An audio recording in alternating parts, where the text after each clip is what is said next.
Kita hidup menempati ruang yang dalam matematika diterjemahkan dalam 3 koordinat, X, Y, dan Z. Atau sederhananya, kiri kanan, depan belakang, atas bawah. Tapi jangan lupa bahwa kita pun menempati waktu.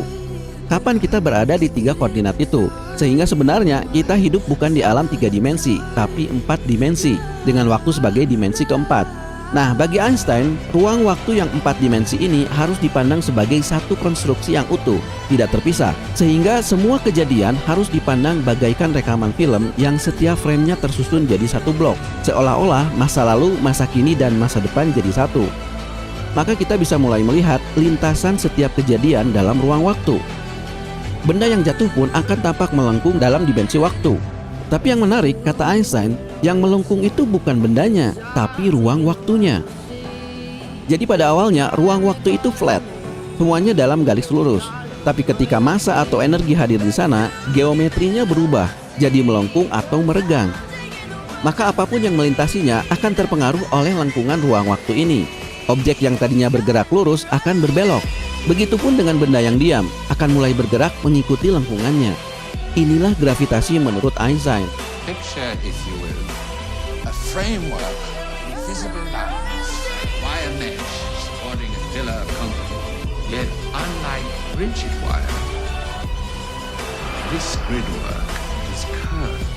And he says, in the general theory of relativity, that the sun, merely by virtue of being in space, warps the fabric of space, actually, and time. Because now if we take the Earth, right, and we set it in motion, it now goes into orbit because the fabric of space is nudging it around.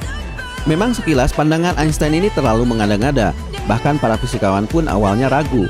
Tapi Einstein berani menantang para astronom untuk membuktikannya sendiri. Karena menurutnya kelengkungan ruang waktu ini pun akan membengkokkan cahaya. Einstein memprediksinya lengkap dengan berapa derajat cahaya bintang akan menyimpang di sekitar matahari. Orang pertama yang menerima tantangan ini adalah seorang astronom Jerman, Erwin Freundlich. Dia dan timnya melakukan ekspedisi ke Rusia untuk memotret cahaya bintang dalam gerhana matahari.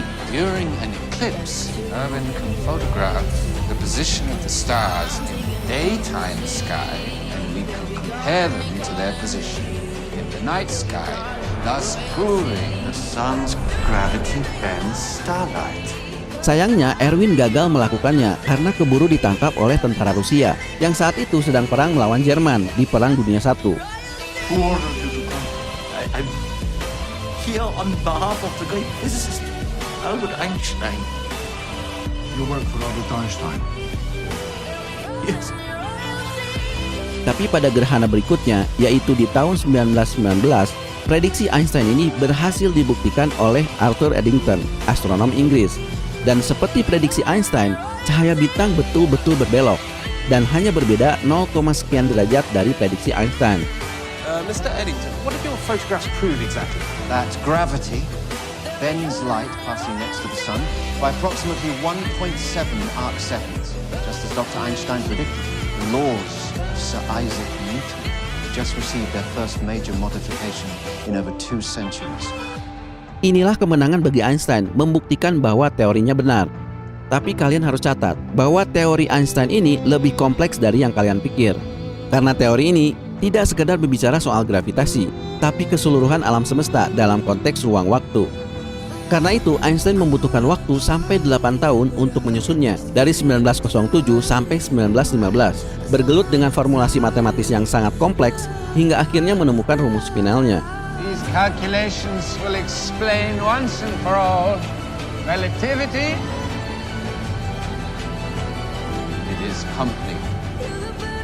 Inilah rumus gravitasi Einstein. Sekaligus ini adalah geometri ruang waktu 4 dimensi. Berkat rumus inilah para ilmuwan banyak menemukan hal menakjubkan di alam semesta, termasuk menemukan adanya lubang hitam.